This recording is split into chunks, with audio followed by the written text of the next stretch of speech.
I was randomly surfing through Netflix coming soon section when I discovered Dangerous Lies.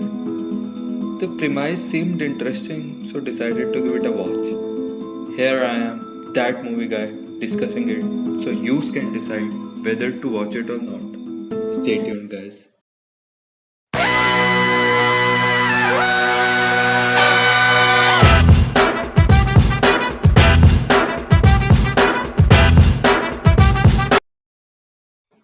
Firstly, for all the avid readers in the audience, I would like to clarify that this movie is not based upon the book by Becca Fitzpatrick with the same name and is completely unrelated.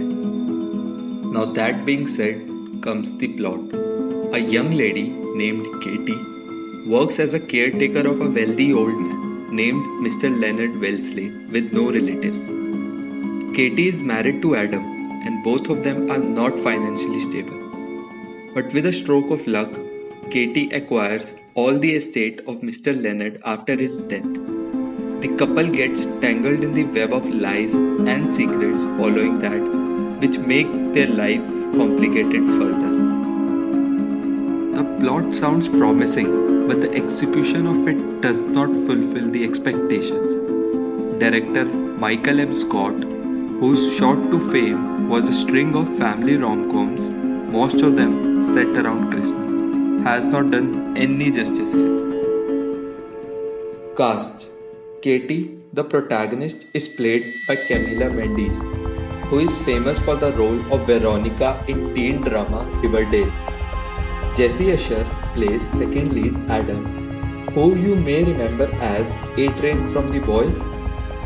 There are also several actors in supporting cast and none of them left an impact on screen. Both the main actors have done passable job playing characters which doesn't have much to give to the audience or relate with them.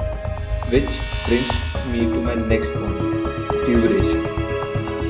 Dangerous Lies is fast-paced and short, like most of the Netflix originals these days.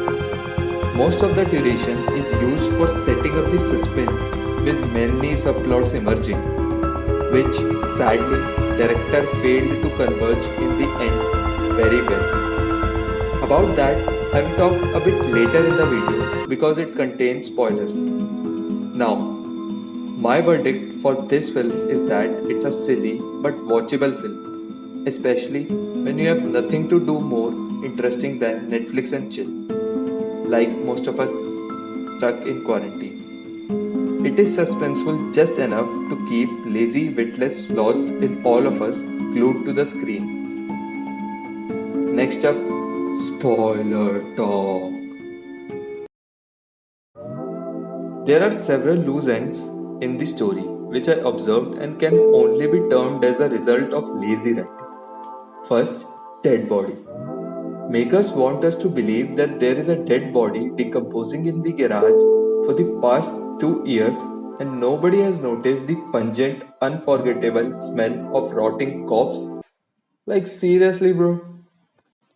Second, seemingly intelligent detective who is suspicious of Katie getting a fortune from her previous owner, but not clever enough to even try to contact the attorney who drew up the will.